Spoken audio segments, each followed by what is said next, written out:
Good day, ma'am, sir. I'm Edeline Tabali Husmilio, 35 years old and high school graduate. I'm married with 3 kids.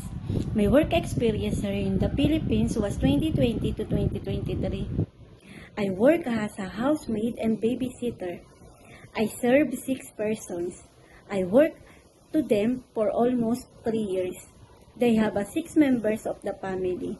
The parents, 1 elder, 2 boys, and 1 granddaughter. I wake up early in the morning at 5 a.m. to prepare their breakfast. I help madam to cook and the dishes. I clean the dishes. And after that, I clean all the bedroom.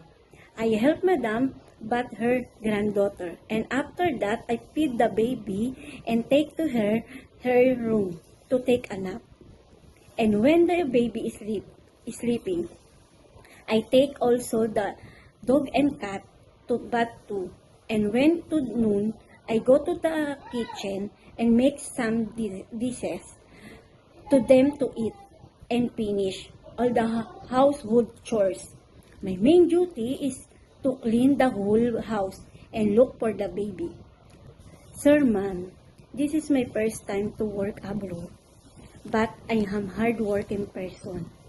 I want to work in Hong Kong because my family, especially my kids. I want to support my family financially and to my future employer. Please give me a chance to become a helper. I will do my job well and my best serve you and your family. And I will follow your rules and I will make sure you will not regret to choosing as one of your helper. I will respect you and whole family. Thank you. Hope to see you soon. God bless.